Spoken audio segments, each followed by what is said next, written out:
In the world of football transfers, there's something I like to call a raid. When one team gets completely ransacked of their players, either by a host of different clubs or by one particular team. For example, Bayern's habit of stealing all of Borussia Dortmund's players. Or in 2018, when the entirety of AS Monaco's team got absolutely bought out by bigger teams. Or when over the course of 2 seasons, the team that took Ajax to the UEFA Champions League got taken by teams from all over the globe. But never, in my life, have I seen something like this. Never in my life have I witnessed a football raid like this, and it's getting worse by the minute. N'Golo Kanté, Karim Benzema, Cristiano Ronaldo, Ruben Neves, the first of many to come. If you told me 2 years ago that you would have a team with a core of Kanté, Benzema, Ronaldo, and Neves, I'd withdraw all my savings and bet it on them winning a Champions League. These aren't just good players, these are world-class players. But it gets worse. According to the media, it's all but confirmed that Hakim Ziyech, Kalidou Koulibaly, and Edouard Mendy will be moving to the Saudi Arabian Super League in the coming weeks. I repeat to you, this is not Chelsea coming in and taking a bunch of good players from a smaller, weaker club. No, Chelsea is the one who is getting their players taken. I am the one who knocks. But doesn't this seem a little bit familiar?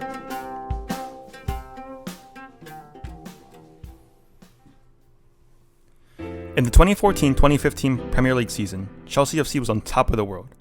Under perennial winner Jose Mourinho and led by a combination of superstar and veteran players, Chelsea comfortably finished on top of the Champions League.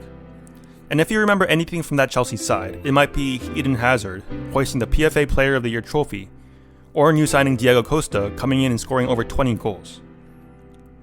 But that's not who I'm going to focus on.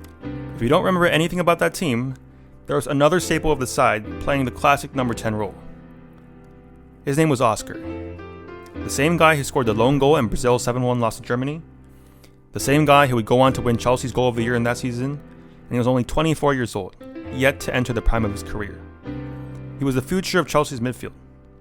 He was supposed to go on and be a part of the Chelsea team that would win another championship in 2017. And he was supposed to be a part of the Chelsea team that would win the Champions League in 2021. So what did he choose to do that year? He went and signed for Chinese Super League team Shanghai Port. But he wasn't the only one. Yannick Carrasco, Hulk, Anthony Modeste, Witsel, Ramirez, all players in their 20s who would move to the Chinese Super League over the coming years, obviously for the high paychecks they would be getting. Now, there were fears that the Chinese League was taking Europe's finest players, but it really wasn't that serious. Because 7 years later in 2023, and the Chinese Super League is still just the Chinese Super League. But what we're witnessing now, this is absolute madness. Just 4 years ago, top premier clubs were ready to go all in for Kalidou Koulibaly, one of the best center backs in European football. Now he's going to play for Al Hilal.